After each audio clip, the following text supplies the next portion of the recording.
Hello, it's me, Muhammad Osman from Mr. Tablet, and today we are going to learn naming ketone.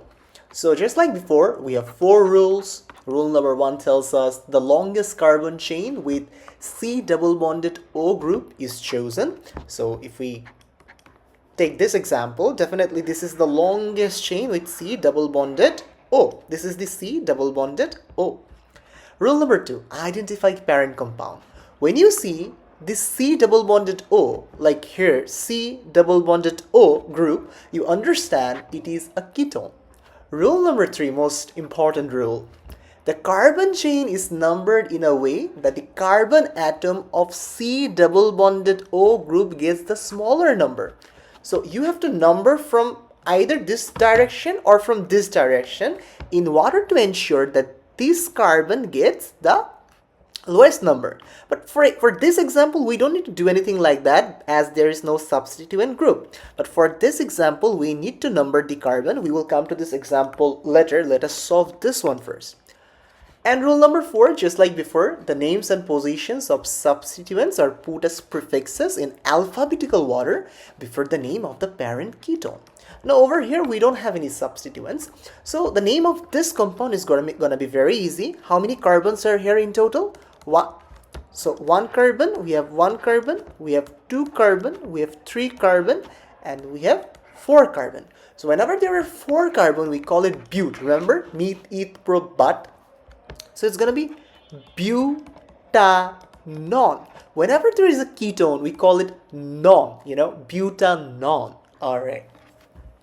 Now let's move to the second example. Definitely this is the longest chain with the C double bonded O group. And this is ultimately a ketone because it contains the C double bonded O group. Now look, will I start numbering from here or shall I start numbering from here?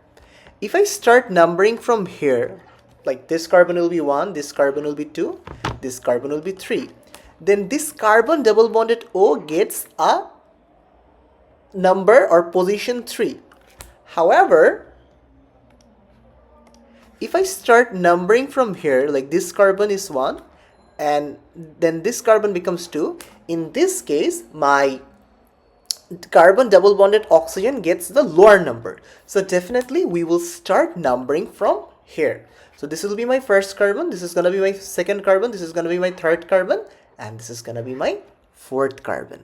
Now over here we have a substituent which is a methyl group and it is at position 3. So let's name this compound. It's going to be 3-methyl because the methyl group is at third position.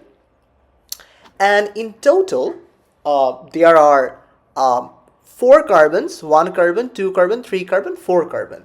And the position of the double bonded oxygen with a carbon is at position 2.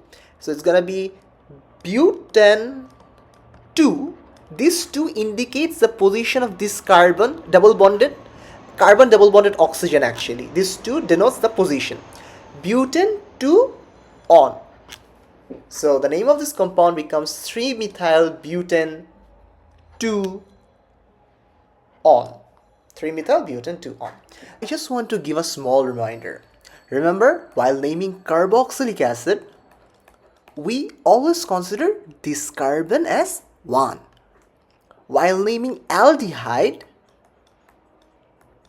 we always consider this carbon as 1, the CHO group's carbon as 1.